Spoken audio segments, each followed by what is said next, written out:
നല്ല സാവകാശത്തിനായി സ്തോത്രം. आप सबको एक और बार मिलने के लिए परमेश्वर ने मौका दिया, इसलिए मैं परमेश्वर को धन्यवाद देता हूँ. കഴിഞ്ഞ രാത്രിയിലും ഇന്നുമായി ഇങ്ങനെ ഒരു അവസരം തന്ന ബഹുമാനിയ കർത്താവിന്റെ ദാസൻ സുരേഷ് പാസ്റ്റർ എന്റെ ഹൃദയം തുറന്നുള്ള നന്ദി. बीती रात और आज रात काल इस प्रकार अवसर प्रदान किया हुआ पास्टर सुरेश को मेरे हृदय के गहराई से धन्यवाद देता हूँ. വളരെ പ്രാർത്ഥനയോടെ ഇന്ന് രാത്രിയിലെ സന്ദേശത്തിലേക്ക് ഞാൻ വരികയാണ്. बड़े प्रार्थना पूर्वक आज रात के संदेश की तरफ मैं आ रहा हूँ. അച്ഛാ, ഞാനൊരു കാര്യം ചോദിക്കട്ടെ. ഇത് ആരാ അച്ഛാ കൺട്രോൾ ചെയ്യുന്നേരാ? ഈ സൂം ആരാ കൺട്രോൾ ചെയ്യുന്നേരാ? പാസ്റ്റർ ആണോ? സുരേഷ് പാസ്റ്റർ ആണോ? ഇതിന്റെ ഹോസ്റ്റ് ആരാ അച്ഛാ? സുരേഷ് പാസ്റ്റർ ആണോ?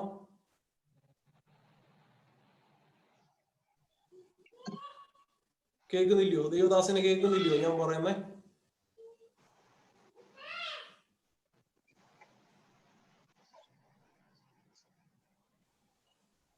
അറിയത്തില്ലയോ? ഹോസ്റ്റ് ചെയ്യുന്ന അറിയത്തില്ലയോ?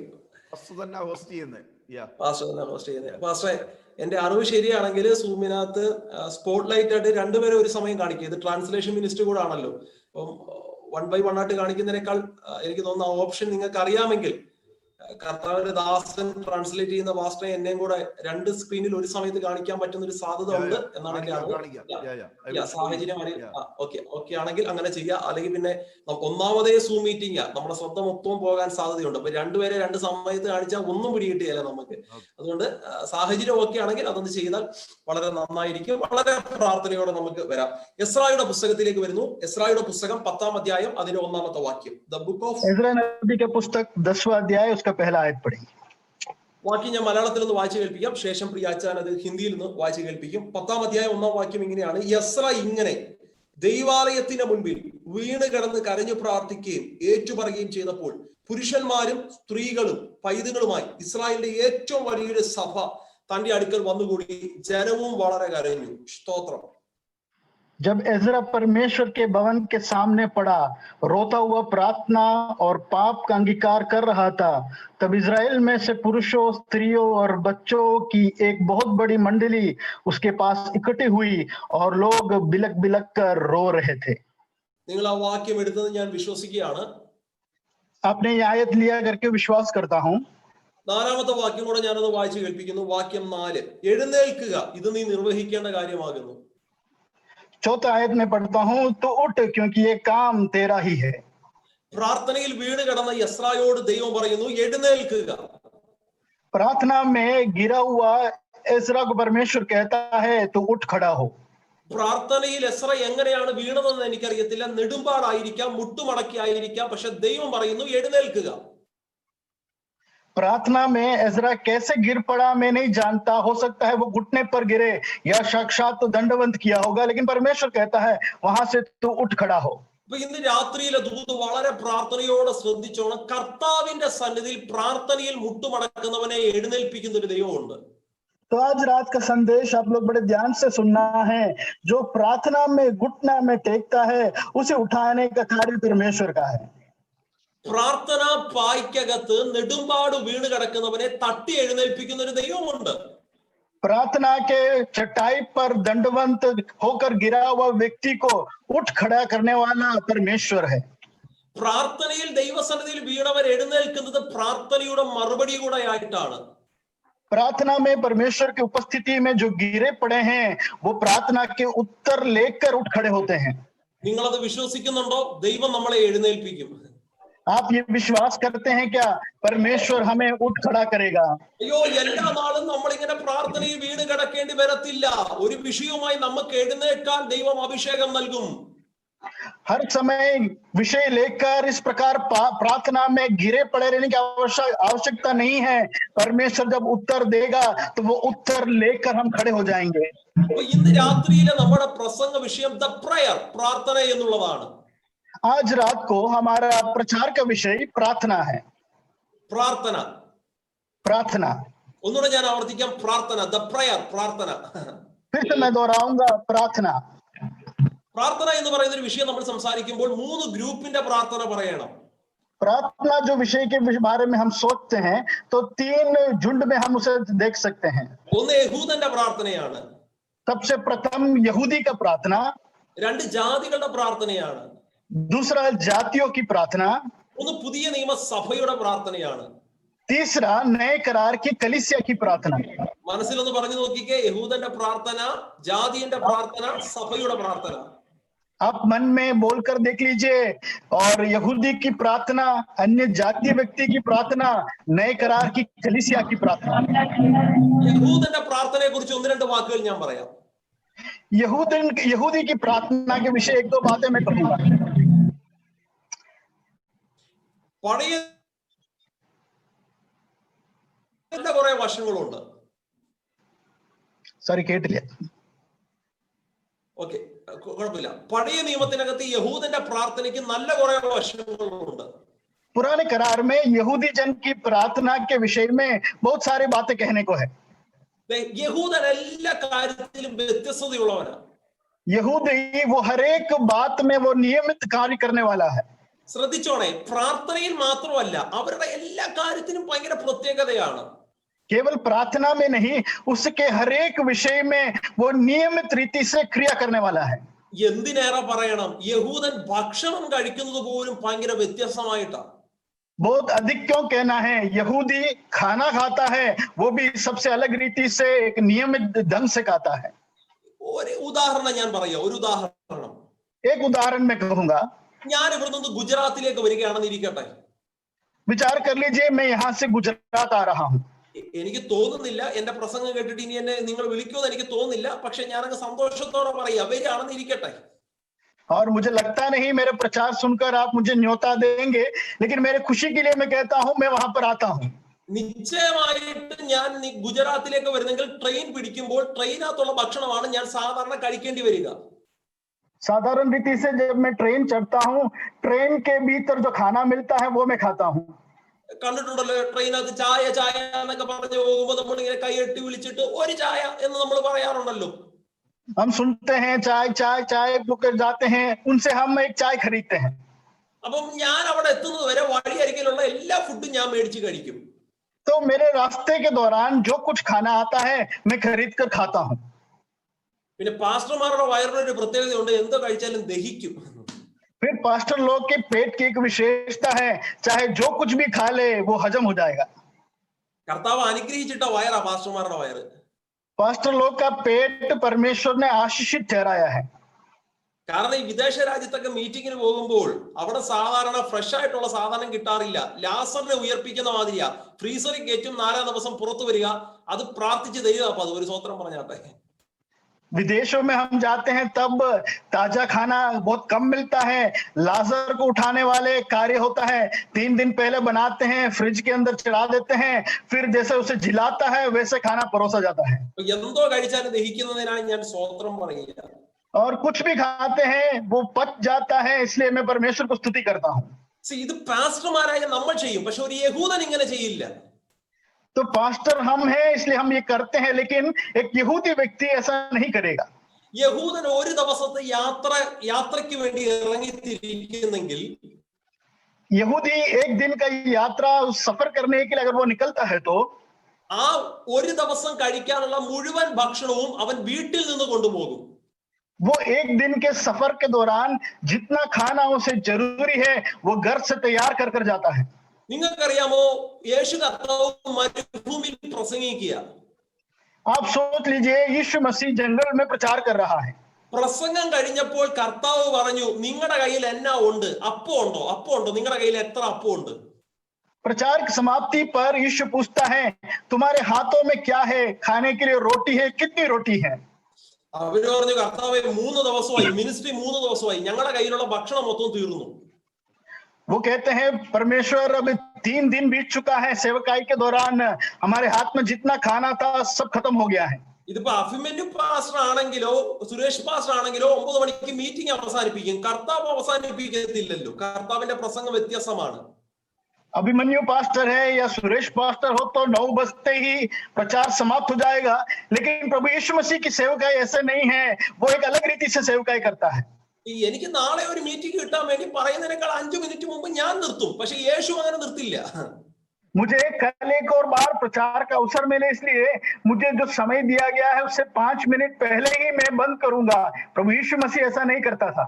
ഈ ബൈബിൾ സെമിനാരി പഠിച്ചതുകൊണ്ടുള്ള ആകെക്കൂടുള്ള ഒരു ഗുണം ടൈം കീപ്പ് ചെയ്യാൻ പഠിച്ചു, സമയം കീപ്പ് ചെയ്യാൻ. बाइबल सेमिनारी में पढ़ने का एकमात्र फायदा ये हुआ कि समय का पालन करना सीख गए हैं. പക്ഷെ ഇന്ന് 9 മണിക്ക് നിർത്താൻ സാധ്യത കുറവാണ്. കാരണം സുരേഷ് പാസ്റ്റർ ഓൾറെഡി എന്റെ അടുത്ത് പറഞ്ഞിട്ടുണ്ട് നിയോഗം പോലെ 10:30 വരെ പൊക്കോളാൻ. और आज 9 बजे रुकना थोड़ा मुश्किल लगता है क्योंकि सुरेश पास्टर ने पहले से बताया है कि 10:30 बजे तक चल सकते हैं. അയ്യോ, അത് പറഞ്ഞപ്പോ നമ്മുടെ നെഞ്ചിനകത്തൂടെ ഒരു ഇടിവാട് പാസ് ചെയ്തു. അത്രയും പോവോ പാസ്റ്ററെ? അത്രയും പോകത്തില്ല കേട്ടോ, സമയത്ത് തന്നെ നിർത്തും. അത് ട്രാൻസ്ലേറ്റ് ചെയ്യണ്ട, അത് മലയാളികൾക്കുള്ളതാ. ഒരു സ്വത്രം പറഞ്ഞാട്ടെ. ഓക്കെ, എന്നെ ശ്രദ്ധിച്ചോ.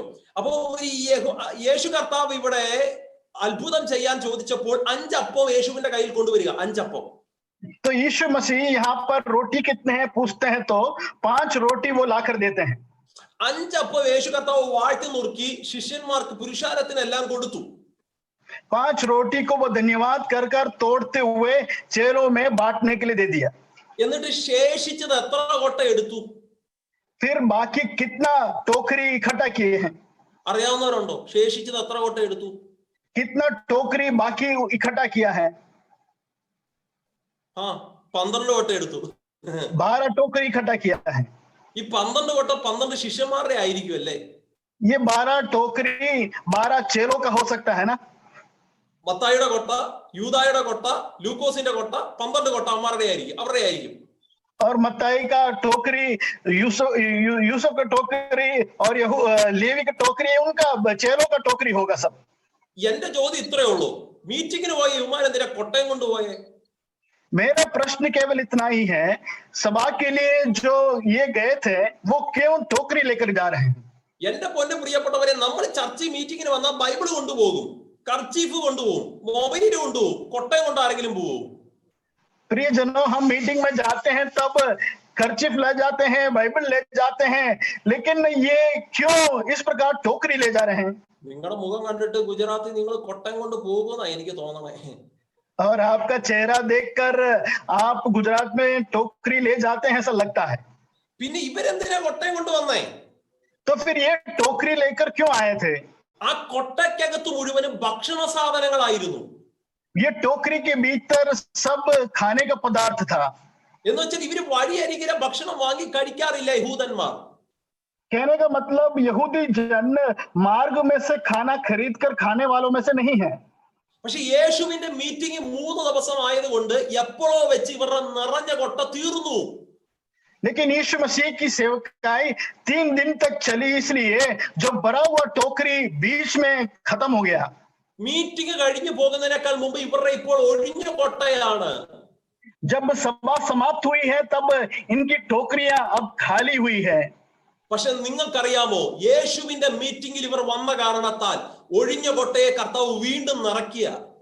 लेकिन आप जानते हैं यीशु की सेवकाई में ये आए, इसलिए इनका जो ठोकरी खाली हो गया उन्हें परमेश्वर फिर भर देता है. ഇന്ന് രാത്രിയിൽ എത്ര പ്രിയപ്പെട്ടവർക്ക് ഇതിനകത്ത് വിശ്വാസമുണ്ട്? ഇന്ന് അവൻ ശൂന്യമായ കൊട്ടയാണെങ്കിലും അത് നിറയ്ക്കാൻ കഴിവുള്ള ഒരു ദൈവമുണ്ട്. आज रात को कितने जन विश्वास करते हैं कि खाली टोकरी है तो भी उसे भरने वाला परमेश्वर है कर. യേശുവിന്റെ അടുക്കൽ വന്നതിന്റെ പേരിൽ സഹോദര, നീ ഒഴിഞ്ഞ കൊട്ടയുമായി പോകേണ്ടി വരികയില്ല. क्योंकि तू यीशु मसीह के पास आया है, इसलिए हे भाई तुझे खाली टोकरी लेकर जाना ना पड़ेगा. അവസാനം നമ്മളും പറയും, കർത്താവേ ബ്ലസ് ചെയ്തത് മതി, അതുപോലെ അനുഗ്രഹിപ്പാൻ ദൈവം ശക്തനാണ്. अंत में हम कहेंगे, हे परमेश्वर तेरा आशीष तू अब बस कर, इतने बहुतायत से परमेश्वर हमें आशीष करने के लिए सामर्थ्य है. ഇത്രയും ഞാൻ പറഞ്ഞതിന്റെ സാരം യഹൂദൻ വ്യത്യസ്തനാണെന്ന് പറയാൻ വേണ്ടിയാ. इतना मैंने इसका ब्यौरा इसलिए दिया क्योंकि यहूदी वो अलग रीति से रहता था, ये बताने के लिए बताया है. ഭക്ഷണ കാര്യത്തിൽ യഹൂദൻ വ്യത്യസ്തനാണെങ്കിൽ പ്രാർത്ഥനയിൽ അവൻ അതിനേക്കാൾ വ്യത്യസ്തനാണ്. तो अगर खाने के नियमित रीति उसका अलग है तो प्रार्थना में भी वो कितना अलग होगा. എന്നെ ഒന്ന് ശ്രദ്ധിക്കണേ, വളരെ പ്രാർത്ഥനയോടെ. യഹൂദന്റെ പ്രാർത്ഥന അവിടെ നിൽക്കട്ടെ. आप मुझे बड़े ध्यान से सुनना, यहूदी जन की प्रार्थना उस तरफ रहने दो. രണ്ടാമത്തെ ഗ്രൂപ്പ് ജാതികളുടെ പ്രാർത്ഥനയാണ്. दूसरा झुंड है अन्य जातीय लोग, उनकी प्रार्थना. ജാതികളുടെ പ്രാർത്ഥന പോരായ്മ ബൈബിൾ പറയുന്നു, ജാതികളെ പോലെ നിങ്ങൾ ജൽപ്പനം ചെയ്യരുത്. जातियों की प्रार्थना के कमी के विषय में पवित्र शास्त्र कहता है कि उनके समान तुम जपना नहीं है। അപ്പൊ അവരുടെ പ്രാർത്ഥനയുടെ പ്രശ്നം വെറുതെ ജൽപ്പനത്തിന്റെ പ്രാർത്ഥനയാണ്. तो उनका प्रार्थना की समस्या वो शब्दों का जप मारते हैं। അടുത്തൊരു മലയാളം വാക്ക് ഞാൻ പറയാം, അതിഭാഷണത്താൽ അവർ ഉത്തരം കിട്ടുമെന്ന് ചിന്തിക്കുന്നു. और मलयालम में इस प्रकार है कि उनके अधिक शब्दों के कारण उन्हें ऐसा लगता है कि उनकी प्रार्थना सुनी जाएगी। ഹിന്ദിയില് അച്ഛാ എന്താ അതിഭാഷണം എന്ന് തന്നെയാണോ? अधिक शब्दों के कारण। അതിശക്തം എന്ന് പറഞ്ഞു കഴിഞ്ഞാൽ ഒത്തിരി ശക്തി എടുത്ത് പറയുന്നുള്ള അർത്ഥമാണോ അല്ല അല്ല അല്ല, അതിഭാഷണം? ഒത്തിരി ശബ്ദം, ഒത്തിരി വചനം എടുത്ത് പറയാം.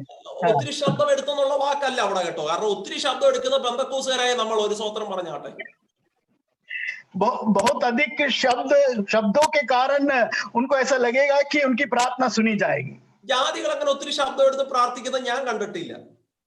और अन्य जाति इस प्रकार ऊंचे स्वर से बोलने वाले हैं करके मैंने नहीं सुना है.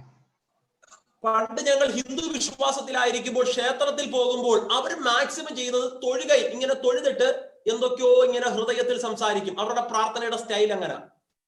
हम हिंदुओं में से आए हैं इसलिए हम जैसे प्रार्थना करते थे इस प्रकार हाथ जोड़ते थे और कुछ कुछ मुंह से धीरे धीरे शब्दों में बोलते थे. പിന്നെ ശബ്ദം എടുക്കുന്നത് ആരാ? तो फिर ऊंचे शब्द से कौन बोलता है? തകർത്ത് ഇടിമുഴക്കത്തോടെ സ്വത്രം പറഞ്ഞാട്ടെ ആരാ ശബ്ദം എടുക്കണേ? ऐसे बहुत गूंजने वाले शब्द से कौन स्तुति करता है? എന്നിട്ടും പാസ്റ്റർമാർക്ക് പറ്റുന്നില്ല. അവര് പറയും പോരാ പെരുവെള്ളത്തിന്റെ ഇരച്ചിൽ പോലെ. फिर भी पास्टर लोगों को संतुष्टि नहीं होती है, वो कहते हैं गरजने वाले पानी के शब्द जैसे ऊंचे शब्द से बोलो. എന്നിട്ട് അവര് പറയാ പോരാ തകർത്ത ഇടിമുഴക്കം പോലെ. फिर कहता है ये भी काफी नहीं है, आसमान में जैसे गरजते हैं ऐसे शब्द से. അപ്പൊ ഭയങ്കര ശബ്ദം എടുക്കണം ബന്ധക്കോസുകാരായ നമ്മളാ. तो फिर बहुत अधिक शब्द उठाने वाले वो पेंतेकोस वाले हैं. പക്ഷെ ഇവിടുത്തെ ജാതികളെ കുറിച്ച് പറയുന്നു അതിഭാഷണം. അതിഭാഷണം എന്ന് പറഞ്ഞാൽ ഒരു വാക്കിന്റെ ആവർത്തനമാണ്. बहुत अधिक शब्दों का इस्तेमाल करना ये अन्य जातियों का रीति है. एक शब्द का ब्यौरा करते हुए बहुत शब्द इस्तेमाल करते हैं. ഞാനിത് ചുമ്മാ പറയല്ല കേട്ടോ. ഹിന്ദു വിശ്വാസത്തിലായിരിക്കുമ്പോൾ എനിക്കറിയാം ഒരു മന്ത്രം തന്നെ അവർ 101 വട്ടം ജപിക്കും, ഒരു മന്ത്രം തന്നെ 1001 വട്ടം ജപിക്കും. और मैं ऐसे ही नहीं कह रहा हूं, मैं हिंदू विश्वास से आया हूं इसलिए कहता हूं एक मंत्र का उच्चारण वो 3-3 बार 1000 बार दोहराते हैं. അതിഭാഷണം, അതിഭാഷണം വാക്കുകളുടെ ആവർത്തനം. वो शब्दों को बारंबार दोहराते हैं. കർത്താവേ തരണേ, കർത്താവേ തരണേ, കർത്താവേ തരണേ, കർത്താവേ തരണേ, കർത്താവ് ഇങ്ങനെ പറഞ്ഞുകൊണ്ടിരുന്നാൽ കർത്താവ് തരികയില്ല. हे परमेश्वर तू दे दे, परमेश्वर तू दे दे, परमेश्वर तू दे दे, ऐसे कहने से परमेश्वर नहीं देता है. ഇന്ന് രാത്രി മെസ്സേജ് കൊണ്ട് ഞാൻ ആഗ്രഹിക്കുന്നത് നമ്മുടെ പ്രാർത്ഥനയ്ക്ക് ഒരു ചേഞ്ച് വരണം. आज रात के संदेश में कहना चाहता हूं कि हमारी प्रार्थना में एक बदलाव आना है. ഇങ്ങനെ പോയാ പോരാ നമുക്ക്. इस प्रकार चलना काफी नहीं है हमारे लिए. മൂന്നാമത്തെ പ്രാർത്ഥന പുതിയ നിയമസഭയുടെ പ്രാർത്ഥനയാണ്. तीसरी प्रार्थना नए करार कलीसिया की प्रार्थना है. ഈ പ്രാർത്ഥന ക്ഷമയുടെ പ്രാർത്ഥനയാണ്. ये प्रार्थना वो क्षमा की प्रार्थना है. ഇത് പഠിപ്പിച്ചത് യേശു കർത്താവ്. ये प्रार्थना सिखाया प्रभु यीशु मसीह ने. ക്രൂശിൽ കിടക്കുമ്പോൾ കർത്താവ് പ്രാർത്ഥിച്ച പ്രാർത്ഥന ഓർമ്മയുണ്ടോ? क्रूस पर टंगे हुए अवस्था में परमेश्वर ने प्रार्थना सिखाया, क्या आप जानते हो? കർത്താവേ എന്നെ ചെകിട്ടത്ത് അടിച്ചവനെ ഇറങ്ങി നശിപ്പിക്കണേ, അവന്റെ തലമുറ ഇല്ലാണ്ടാക്കണേ. ഇങ്ങനല്ല യേശു പ്രാർത്ഥിച്ചേ. हे परमेश्वर मेरे गाल पर थप्पड़ मारने वालों को तू उसे नाश कर देना, उसकी पीढ़ी को तू खत्म कर देना, ऐसे वो प्रार्थना नहीं करता है. അഭിമന്യുവായ ഞാൻ ഒരു പക്ഷെ പ്രാർത്ഥിക്കും, കർത്താവേ എന്നെ ആ ദ്രോഹിച്ചവനെ ഇറങ്ങി അങ്ങ് ശിക്ഷിക്കണേ, ഞാൻ പ്രാർത്ഥിക്കും. പക്ഷെ യേശു പ്രാർത്ഥിച്ചില്ല. संभव है मैं इस प्रकार प्रार्थना करूं, मुझे उपद्रव किया हुआ उसको तू छोड़ना नहीं कर, लेकिन प्रभु यीशु मसीह ने ऐसे प्रार्थना नहीं किया है. യേശു പിന്നെ പ്രാർത്ഥിച്ച എന്നാന്നറിയാമോ? കർത്താവേ അവര് ചെയ്യുന്നത് അറിയുന്നില്ല, അവരോട് ക്ഷമിക്കണേ. यीशु मसीह ने क्या प्रार्थना किया? हे परमेश्वर वो जानते नहीं वो क्या करते हैं, इसलिए तू उन्हें तू क्षमा कर. അപ്പൊ നമ്മൾ അനുഷ്ഠിക്കേണ്ടത് ഈ പുതിയ നിയമസഭയുടെ പ്രാർത്ഥനയാണ്. तो फिर हम मानना है ये नए करार की रीति की प्रार्थना को. ഇനി നമ്മൾ എസ്രായുടെ പുസ്തകത്തിലേക്ക് വരിക. अभी एजरा नबी की पुस्तक की ओर आएंगे. എസ്ര ഇവിടെ പ്രാർത്ഥിക്കുന്നു. एजरा यहाँ पर प्रार्थना कर रहा है. എന്റെ വിഷയം ഇതാണ്, എസ്ര എന്തിനാണ് ഇവിടെ പ്രാർത്ഥിക്കുന്നത്? मेरा विषय ये है, एजरा यहाँ पर क्यों प्रार्थना कर रहा है? പ്രാർത്ഥനയ്ക്ക് ഒരു വ്യക്തിയുണ്ട്, प्रार्थना के लिए एक व्यक्ति है, പ്രാർത്ഥനയ്ക്ക് ഒരു പ്രത്യേക വിഷയമുണ്ട്, प्रार्थना के लिए एक विशेष दृश्य है, പ്രാർത്ഥനയ്ക്ക് ഒരു ശൈലിയുണ്ട്. प्रार्थना की एक रीति है. ഒന്നുകൂടെ ആവർത്തിക്കാം. പ്രാർത്ഥനയ്ക്ക് ഒരു വ്യക്തിയുണ്ട്, प्रार्थना के लिए एक व्यक्ति है, പ്രാർത്ഥനയ്ക്ക് ഒരു വിഷയമുണ്ട്, प्रार्थना के लिए एक विषय है, പ്രാർത്ഥനയ്ക്ക് ഒരു ശൈലിയുണ്ട്. प्रार्थना की एक रीति है. ആരെയും പ്രാർത്ഥിച്ചാ പോരാ, പ്രാർത്ഥിക്കേണ്ടവൻ പ്രാർത്ഥിക്കണം. कोई भी प्रार्थना करने से काफी नहीं है, जिसको प्रार्थना करना है उसे प्रार्थना करना है. എന്തേലും പ്രാർത്ഥിച്ചാ പോരാ, പ്രാർത്ഥിക്കേണ്ട വിഷയം പ്രാർത്ഥിക്കണം. कुछ भी प्रार्थना करना काफी नहीं है, क्या विषय है उसके लिए प्रार्थना करना है. മൂന്നാമത്തത് അടിവര ഇട്ട് സൂക്ഷിച്ചോ, എങ്ങനെയും പ്രാർത്ഥിച്ചാ പോരാ, പ്രാർത്ഥനയ്ക്ക് ഒരു ശൈലിയുണ്ട്. तीसरा, आप बहुत गौर कर सुन लीजिए, कैसी भी रीति से प्रार्थना करना काफी नहीं है, प्रार्थना की एक रीति है, उस रीति से प्रार्थना करना है. ഇവിടെ പ്രാർത്ഥിക്കുന്നത് എസ്ര എന്ന് പറയുന്ന വ്യക്തിയാ. यहाँ पर प्रार्थना करने वाला व्यक्ति एजरा नबी है. എസ്ര എന്തിനാണ് ഇവിടെ പ്രാർത്ഥിക്കുന്നത് എന്ന് പറയുന്ന വിഷയത്തിലേക്ക് നമ്മൾ വരിക. एजरा यहाँ पर क्यों प्रार्थना करता है कर उस विषय की ओर हम आएंगे. എസ്രായുടെ പുസ്തകം തുടങ്ങുന്നത് ഒരു പണിയുമായി ബന്ധപ്പെട്ട. एजरा का पुस्तक का आरंभ एक निर्माण कार्य से शुरू होता है. ഈ പണിയെ തടസ്സപ്പെടുത്താൻ വേണ്ടി 4 തന്ത്രങ്ങൾ പിശാച് പയറ്റി. 4 തന്ത്രങ്ങൾ. और ये काम को रोकने के लिए 4 युक्तियों को शैतान इस्तेमाल करता है. ഒന്നാമത്തെ തന്ത്രം കണ്ടോണം, സ്നേഹം. सबसे प्रथम युक्ति देख लीजिए, वो प्रेम को नष्ट कर देते हैं. സ്നേഹം അടിച്ചു വന്ന് പണിയെ തടസ്സപ്പെടുത്തുക. और प्रेम को वो मार डालता है और काम को रोक देता है. എഴുതുന്ന ആരൊക്കെയോ ഞാൻ കാണുന്നുണ്ട്, അവർക്ക് വേണ്ടി ഞാൻ പറയുന്നു, ബ്രാക്കറ്റ് ഇടുക, 4 അധ്യായം 1-ാം വാക്യം, സ്നേഹം നടിച്ചു വന്നു. और प्रेम का ढोंग कर वो काम को रोकने वाले 4था अध्याय 1ला आयत में जो लिखने वाले लिख सकते हैं. ഏറ്റവും ഗൗരവമുള്ള ഒരു ദൂത് ഞാൻ പങ്കുവെക്കുക, വളരെ പ്രാർത്ഥനയോടെ ശ്രദ്ധിച്ചോ. मैं बहुत गंभीर एक संदेश को अभी आपके सामने बांट रहा हूं, प्रार्थना पूर्वक इसको स्वीकारेंगे. പ്രാർത്ഥിക്കണ നിന്റെ പണിയെ തടസ്സപ്പെടുത്താൻ പിശാച് ആദ്യം പയറ്റുന്നത് സ്നേഹത്തിൽ നിന്റെ അടുക്ക വരും. और प्रार्थना करने वाले तेरे उस काम को रोकने के लिए शैतान प्रेम का ढोंग करते हुए आएगा. നമ്മളൊരു പ്രശ്നം എന്നാണെന്നറിയാമോ, നമ്മൾ ചിന്തിച്ചു വെച്ചേക്കുന്നത് പിശാച് പല്ലൊക്കെ നീട്ടി മുടിയൊക്കെ അഴിച്ചിട്ട് വരുമെന്ന. हम इस प्रकार सोचते हैं, शैतान दांत को लंबा कर बाल लंबा कर हमारे पास आएगा. അങ്ങനെയൊക്കെ നമ്മൾ ശാസിക്കുന്നു, പിശാചിനറിയാം. इस प्रकार हमारे पास आएगा तो हम उसे डांट देंगे, शैतान ये जानता है. ഏതേൻ തോട്ടത്തിൽ പിശാച് എങ്ങനെ വന്നേ? एदेन की वाटिका में शैतान कैसे आया? സ്നേഹം അടിച്ചില്ലയോ? वो प्रेम का ढोंग कर आया. അമ്മാമ്മ എടുത്ത് വന്നിട്ട് ചോദിക്കുക, കർത്താവ് വല്ലതും പറഞ്ഞായിരുന്നോ? बहन के पास आकर पूछता है, क्या परमेश्वर ने तुझसे कुछ कहा? എന്തേലും കഴിക്കരുതെന്നെങ്ങാനും ദൈവം വന്ന് പറഞ്ഞേച്ചും പോയായിരുന്നോ? क्या परमेश्वर आकर कुछ मत खाना ऐसा बोलकर गया? പാവം അമ്മാവ് പറഞ്ഞു, കർത്താവ് പറഞ്ഞിട്ടുണ്ട്, ഇന്നത് കഴിക്കരുതെന്ന് പറഞ്ഞിട്ടുണ്ട്. बेचारी बहन ने कहा, हाँ परमेश्वर ने कहा है ये वस्तु नहीं खाना है. അപ്പൊ പിശാച് ഒന്ന് ചിരിച്ചിട്ട് പറഞ്ഞു, എന്റെ പൊന്നമ്മാവേ, ദൈവം നിങ്ങളെ ചുമ്മാ പറ്റിക്കാൻ പറഞ്ഞതാ, നിങ്ങൾ ധൈര്യമായിട്ട് കഴിച്ചോ. तो शैतान हंसकर बहन से कहता है, अरे वो परमेश्वर तुम्हें ऐसे ही बेवकूफ बनाने के लिए कह रहा है, तुम खा लो उसमें से. കഴിച്ചപ്പോ കുറച്ച് ബാക്കി വന്നു. खाने के बाद कुछ बच जाता है. അപ്പൊ പിശാച് വീണ്ടും സ്നേഹിച്ചിട്ട് പറയാ, ഒരച്ചായനില്ലയോ, പുള്ളിക്കും വിശക്കുന്നതായിരിക്കും, പുള്ളിക്കും കൂടെ വല്ലതും കൊടുക്കുന്നേ. तो वो सोचता है एक पति है, वो पति को भी भूख तो लगता होगा, कुछ उसे भी खिला देते हैं. നിന്നെ പോലെ ഭർത്താവിനെ സ്നേഹിക്കണ്ടേ, പുള്ളിക്ക് കൂടി ഇത്തിരി കൊടുക്ക്. तेरे समान पति को भी प्रेम करना है, उसको भी देते हैं. സ്നേഹം അടിച്ചു വരിക. प्रेम का ढोंग रच कर आते हैं. സ്തോത്രം. ഞാനൊരു ദൂത് പറയാൻ വരികയാണേ. मैं एक संदेश कहने के लिए आ रहा हूं. പലപ്പോഴും നമ്മുടെ ചർച്ചിനകത്ത് പിശാച് വെളിപ്പെടുന്നത് തലമുടി അഴിച്ചിട്ടൊന്നുമല്ല, സ്നേഹത്തിന്റെ രൂപത്തില. कई बार हमारे कलीसियाओं में शैतान बाल को खोलकर लंबा कर प्रकट नहीं होता है, वो प्रेम का ढोंग कर प्रकट होता है. ഇന്ന് രാത്രിയിൽ അതിനെ കണ്ട് ശാസിക്കുന്നവർക്കായി സ്തോത്രം. आज रात को उस दृश्य को देखकर उसे डांटने वालों के लिए मैं परमेश्वर को धन्यवाद देता हूँ। ഞാനിത് ചുമ്മാ ഒരു വാക്ക് പറയല്ല, പരിശുദ്ധയാത്മാവ് എന്നോട് ശക്തമായി പറയുന്നു, പ്രാർത്ഥിക്കണ ചില കുടുംബത്തെ തകർക്കാൻ വേണ്ടി സ്നേഹരൂപത്തിൽ നിന്റെ കുടുംബത്തിലേക്ക് ഇടിച്ചു കയറുന്ന ഒരു ദുരാത്മ ശക്തിയുണ്ട്. प्रार्थना करने वाले परिवारों के लिए मैं संदेश ला रहा हूं। तुम्हारे उस निर्माण कार्य को तोड़ डालने के लिए शैतान प्रेम का ढोंग रचकर प्रवेश करने का परिश्रम कर रहा है। അച്ഛാ, പ്രാർത്ഥിക്കുന്ന മമ്മിയും പപ്പയും ഈ വാക്ക് ശ്രദ്ധിച്ചോ. നിന്റെ തലമുറയെ നശിപ്പിക്കാൻ വശീകരണം ഉപയോഗിക്കുന്ന ഒരു സ്വാധീനം അവന്റെ മേൽ ചെലുത്തുന്നുണ്ട് പിശാച്. प्रार्थना करने वाले माता पिताओं से मैं कहना चाहता हूं, तुम्हारे पीढ़ियों के ऊपर वश में लाने के एक सामर्थ्य क्रिया करता है। ഇന്ന് രാത്രി അതിനെ കണ്ട് ശാസിക്കാനുള്ള ദൈവത്തിന്റെ അഭിഷേകം പ്രാപിക്കുന്നവർക്കായി സ്തോത്രം. आज रात को उस बात को समझकर उसे डांटने के लिए अभिषेक प्राप्त करने वालों के लिए मैं परमेश्वर को धन्यवाद देता हूं। അതുകൊണ്ടല്ലേ പുതിയ നിയമത്തിൽ പൗലോസ് പറഞ്ഞത് വശീകരണ വാക്കുകൊണ്ട് ആരും നിങ്ങളെ ചതിക്കരുതെന്ന്. इसलिए नए करार में प्रेरित पौलुस कहता है कि वश में लाने वाले शब्दों से कोई तुम्हें फंसा नहीं ले। നിരവധി അനുഭവങ്ങൾ എനിക്ക് അതിനോട് ചേർത്ത് പറയാനുണ്ട്.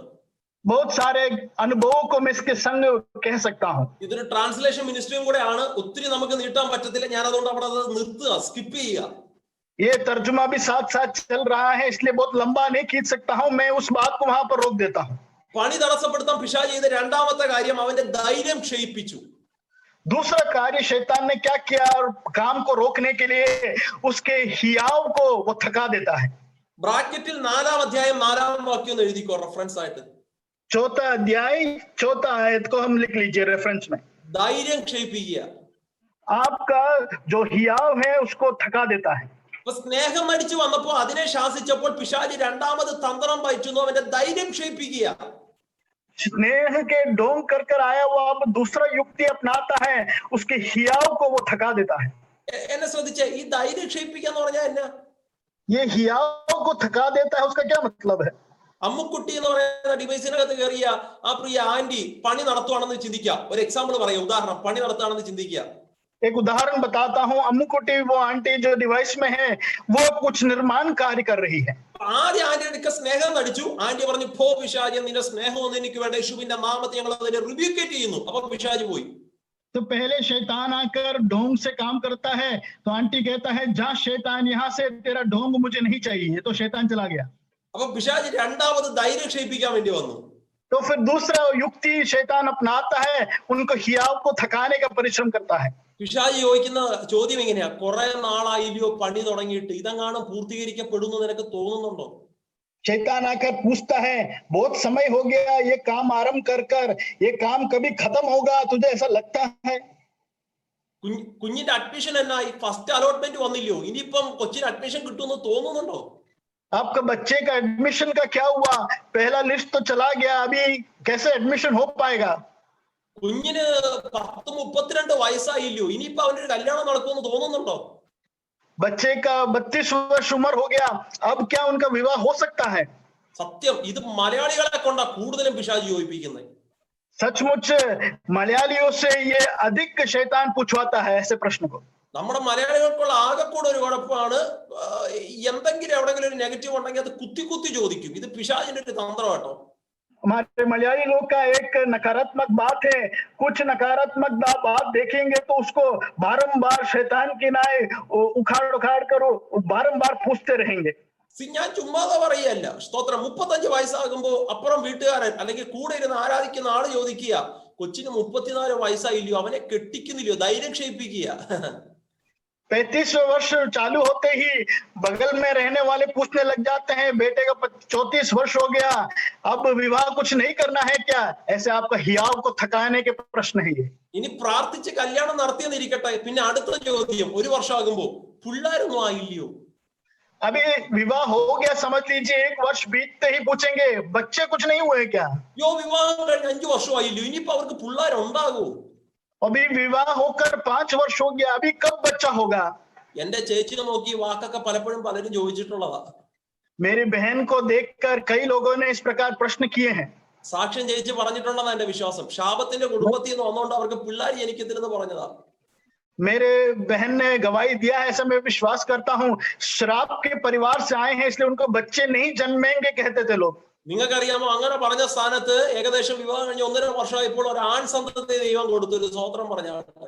ऐसे जब लोग कहते थे 1.5 वर्ष हुआ विवाह कर कर परमेश्वर ने एक लड़का दान के रूप में दिया उन्हें। ഏകദേശം ഒരു 1.5 വർഷം കഴിഞ്ഞപ്പോൾ ഒരു പെൺ പൈതലിനെ കൂടെ ദൈവം കൊടുത്തു. പേര് മഹിമാ സാംകരനെത്തുന്ന ഒരു സ്വോത്രം പറഞ്ഞാട്ടെ. फिर 1.5 वर्ष बीत गया, एक लड़की को दान के रूप में दिया। परमेश्वर हम धन्यवाद करें।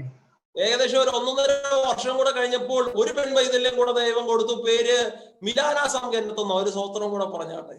फिर 1 और 1.5 वर्ष जैसा बीत गया तो एक और बेटी को परमेश्वर दान के रूप में दिया। हम परमेश्वर का धन्यवाद करें। ഇപ്പൊ ഇടയ്ക്ക് വിളിക്കുമ്പോൾ ഞാൻ പറയും, ഇത്രയും പോരാ, ഒരു 5 ഏറ്റവും കുറഞ്ഞത് വേണം. अभी वो बीच में बुलाती है मुझे, तो मैं कहता हूँ इतने से काफी नहीं है, और 4-5 बच्चे होने हैं। എടാ പിശാചൻ, നീ ആരെയാ ധൈര്യം ക്ഷയിപ്പിക്കാൻ നോക്കുന്ന? പ്രാർത്ഥിക്കുന്നവനെ. हे शैतान, तू किसका हियाव थकाने का परिश्रम करता है? वो जो प्रार्थना करता है। നീ എന്ത് വിതച്ചിട്ട് കൊയ്യത്തില്ലെന്ന് ഞങ്ങളെ നോക്കി ധൈര്യം ക്ഷയിപ്പിക്കുന്നു. അതിൽ 100 മേനി ഞങ്ങൾ കൊയ്യും. और तू कुछ भी बोले वो फलवंत ना होगा ऐसे कहकर हमें थकाता है, उससे 100 गुना प्रतिफल हमें मिलेगा। വിശ്വസിക്കുന്നുണ്ടെങ്കിൽ ഒരു സ്തോത്രം പറഞ്ഞാണ്. विश्वास करने वाले हैं तो स्तोत्रम कहेंगे। ഇന്ന് രാത്രി ഈ സൂം മീറ്റിംഗിനകത്ത് ഈ വാക്കിൽ ചിലർ ബലപ്പെട്ടോണം. आज रात को ये जूम मीटिंग के द्वारा कुछ जन बल प्राप्त करना है। നിന്റെ കുടുംബം എങ്ങും എത്തത്തില്ലെന്ന്, നിന്റെ തലമുറ എങ്ങും എത്തത്തില്ലെന്ന്, നിന്റെ ബിസിനസ് എങ്ങും എത്തത്തില്ലെന്ന്, നിന്റെ സാമ്പത്തികം എങ്ങും എത്തത്തില്ലെന്ന്, നിന്റെ കൃപാപരമൊന്നും ജ്വലിക്കത്തില്ലെന്ന്, നീ ശുശ്രൂഷയിൽ പ്രയോജനപ്പെടത്തില്ലെന്ന് പിശാച് നിന്നെ ധൈര്യം ക്ഷയിപ്പിച്ചെങ്കിൽ യേശുവിന്റെ നാമത്തിൽ ഇന്ന് രാത്രി സ്വർഗം അതിനെ വെട്ടുകയാ. तू, तेरा परिवार वो कभी सफल ना होगा, तेरा आर्थिक रीति से तू सफल ना होगा, तेरे बच्चे कभी सफल ना होगा, तेरे व्यवसाय में तू कभी सफल ना होगा, सेवकाई में तू कभी भी उपयुक्त ना होगा। ऐसा शैतान तेरे हियाव को थकाता है, तो तू आज रात के समय उन बातों को काट डालना है। പണിയെ തടസ്സപ്പെടുത്താൻ പിശാച് ചെയ്ത മൂന്നാമത്തെ കാര്യം, ചിലതിനെ കൈക്കൂലി കൊടുത്തു വശത്താക്കി. फिर तीसरी बात, जो काम को रोकने के लिए शैतान युक्ति करता है, रिश्वत देकर वो काम बंद करने का परिश्रम करता है। ചാപ്റ്റർ 4:5 എന്ന് ബ്രാക്കറ്റിൽ ഇട്ടു. 4 अध्याय 5वीं आयत को लिख लीजिए रेफरेंस। ചിലർ ചോദിക്കുന്നു, എവിടെ ബ്രാക്കറ്റ് ഇടാനാ പാസ്റ്റർ പറയുന്നത്? ഞങ്ങൾ ഇതിരുന്ന് കേൾക്കുമല്ലോ, പക്ഷെ ചിലർ എഴുതുന്നുണ്ട്, അവർക്ക് വേണ്ടിയാ പറയുന്നത്. कई कहते हैं कहां पर ब्रैकेट डालकर मैं लिखूं, हम तो सुन रहे हैं, लेकिन कुछ जन हैं जो नोट्स लिख रहे हैं। കൈക്കൂലി കൊടുത്ത് വശത്താക്കി. रिश्वत देकर उन्होंने उनके तरफ कर लिया। ഞാൻ പ്രസംഗത്തിൽ ഒരു പോയിന്റ് ഒപ്പിക്കാൻ പറയല്ല. വൈകിട്ട് പ്രാർത്ഥിക്കുമ്പോൾ ദൈവാത്മാവ് എന്നോട് ശക്തമായി പറയാൻ പറഞ്ഞു, നിങ്ങൾ കാണുന്നില്ല, അടിവാരത്തിൽ പിശാച് ഭയങ്കരമായി ചിലതിനെതിരെ കളിക്കുന്നുണ്ട്. मैं प्रचार का पॉइंट बोलने के लिए यहाँ पर नहीं बोल रहा हूँ। शाम के वक्त प्रार्थना करते वक्त परमेश्वर ने बताया है, आप जानते नहीं, लेकिन शैतान काम में बाधा डालने के लिए कई जनों को रिश्वत देकर उनके पक्ष कर रहा है। സുരേഷ് പാസ്റ്റർ, ഈ വിഷയത്തിന് വേണ്ടി സഭ നന്നായി പ്രാർത്ഥിച്ചോണം. സഭയിൽ പുതിയ വ്യക്തിത്വങ്ങൾ വരാതിരിക്കാൻ, സഭയിൽ പുതിയ കുടുംബങ്ങൾ വരാതിരിക്കാൻ പിശാച് ഭയങ്കരമായി അടിവാരത്തിൽ ഫൈറ്റ് ചെയ്യുന്നുണ്ട്. सुरेश पास्टर, इस विषय के लिए कलीसिया होकर प्रार्थना करना है। कलीसिया में नए व्यक्तिजन ना आने के लिए, नए लोग ना आने के लिए शैतान बहुत गहरी चाल चल रहा है, युक्ति से चल रहा है। സഭയിലുള്ള ചില കുടുംബങ്ങളെ ഇതിൽ നിന്ന് പറിച്ചു മാറ്റാൻ വേണ്ടി പിശാച് ഒത്തിരി തന്ത്രങ്ങൾ പയറ്റുന്നുണ്ട്. कलीसिया के भीतर से कुछ परिवारों को उखाड़ ले जाने के लिए शैतान कुछ युक्तियों को रच रहा है। സ്നേഹം അടിച്ച ഒരു ഗ്രൂപ്പിനെ അവൻ മാറ്റി. और पहले एक झुंड को लोगों को उसने अलग कर दिया। ധൈര്യം ക്ഷയിപ്പിച്ച് ഒത്തിരി പേരുടെ പ്രാർത്ഥന നിർത്തി. और बहुत सारे लोग जिसका हियाव थक गए वो प्रार्थना बंद कर दिए। ഇനി ഗവൺമെന്റിനെ കൈവശം എടുത്തിട്ട് ചിലതിന്റെ ആരാധന സ്റ്റോപ്പ് ചെയ്യാൻ പിശാച് ഭയങ്കരമായി ഫൈറ്റ് ചെയ്യുന്നുണ്ട്. अभी सरकार का वो सामर्थ्य लेकर आराधना रोकने के लिए शैतान बहुत युक्ति रच रहा है। നാലാമത്തെ തടസ്സം അതാണ്, ഗവൺമെന്റിനെ പിശാച് കയ്യിലെടുത്തു. ഗവൺമെന്റിനെ चौथा युक्ति शैतान का ये था, उसने सरकार को अपने हाथों में लेके इस्तेमाल में लाया। ചാപ്റ്റർ 4:6 എന്നതിന്റെ ബ്രാക്കറ്റിൽ എഴുതിക്കോണം.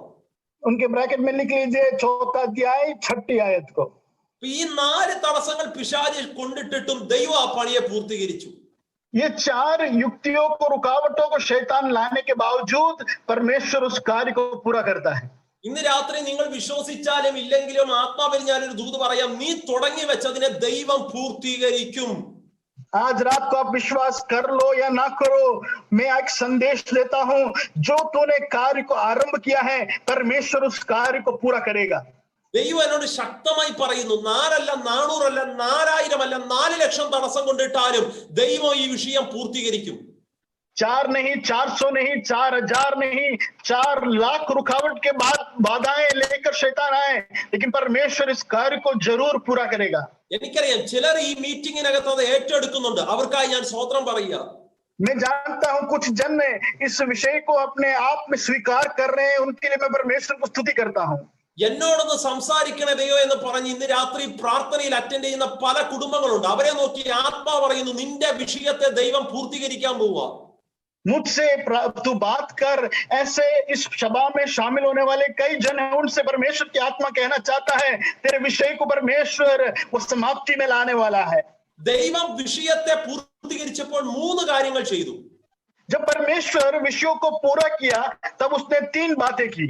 6 അധ്യായം 4 വാക്യം ദൈവം ഒന്നാമത് ചെയ്ത കാര്യമുണ്ട്. 6 अध्याय पहली आयत में सबसे प्रथम कार्य परमेश्वर ने किया। അവിടെ കിടക്കുകയാണ്, പണിക്ക് ആവശ്യമായ ഫിനാൻഷ്യൽ എന്തെങ്കിലും വേണമെങ്കിൽ രാജാവിന്റെ ഭണ്ഡാരത്തിൽ നിന്ന് എടുക്കണം. ദൈവം കൽപ്പിക്കുക. परमेश्वर आज्ञा दिलवाता है कि काम काज में अगर आर्थिक जरूरत है तो राजा के खजाने में से ले आना है।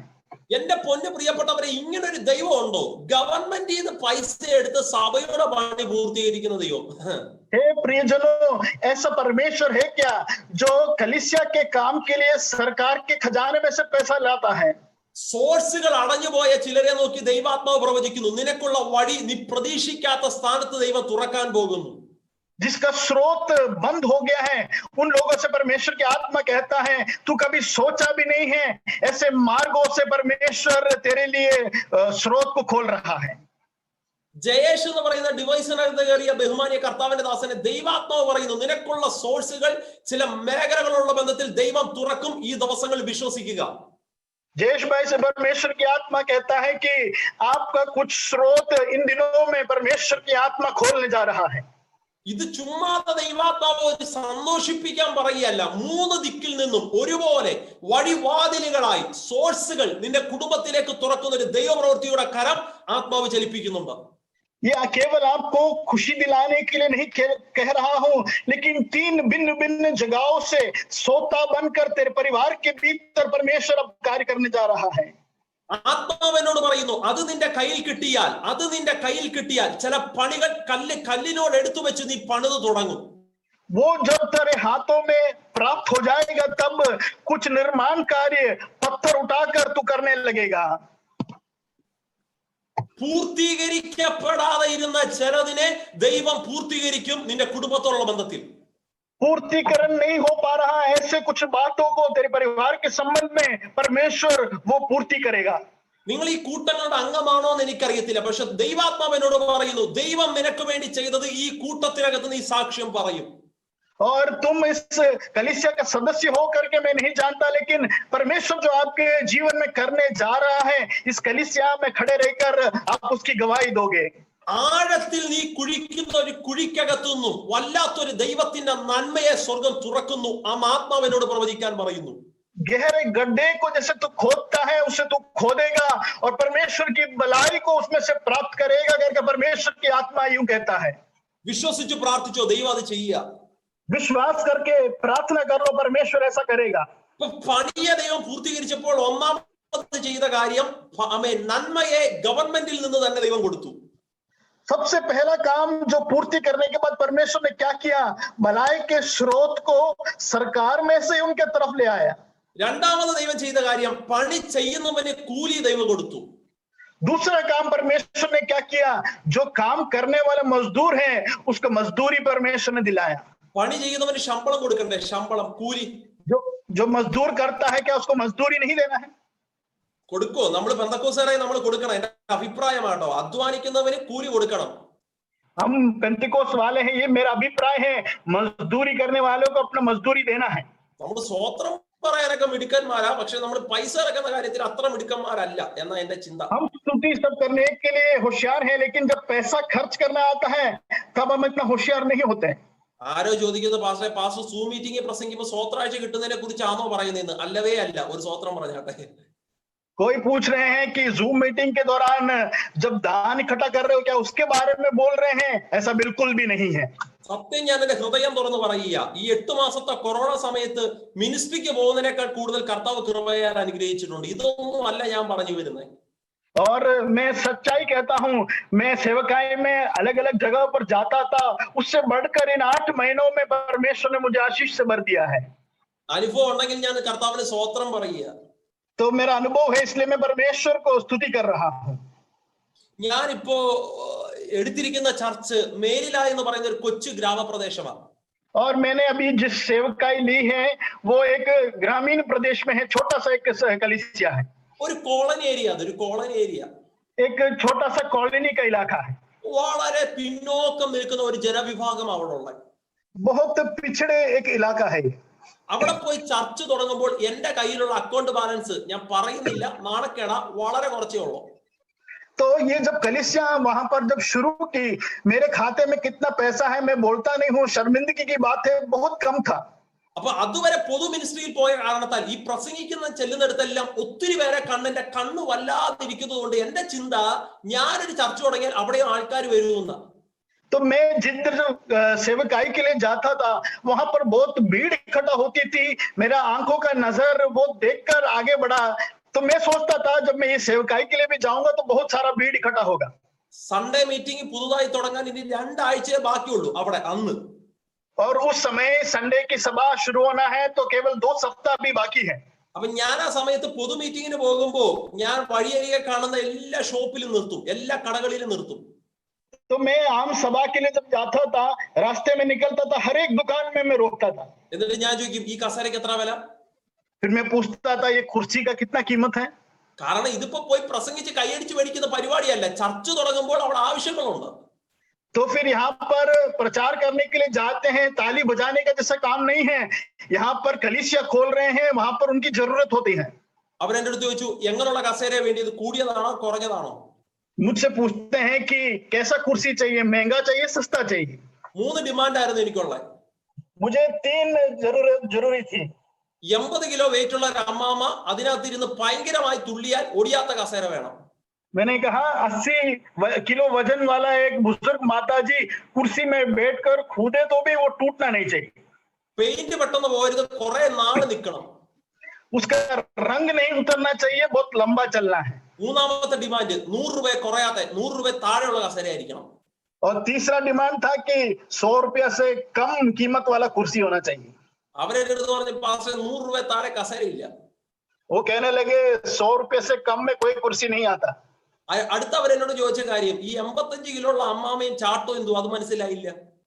फिर अगला प्रश्न पूछते हैं 85 वर्ष का बुजुर्ग माताजी और ये कूदेगी, ये हम समझे नहीं। ഞാൻ അങ്ങനെ പറഞ്ഞതിന്റെ പിന്നിൽ ഒരു കാരണമുണ്ട് കേട്ടോ. मैंने ये बात कहा, उसके पीछे बड़ा कारण है। ഈ അഭിഷേകം വന്നപ്പോ ഞാൻ 5-6 കസേര തല്ലി പൊട്ടിച്ചിട്ടുണ്ട്.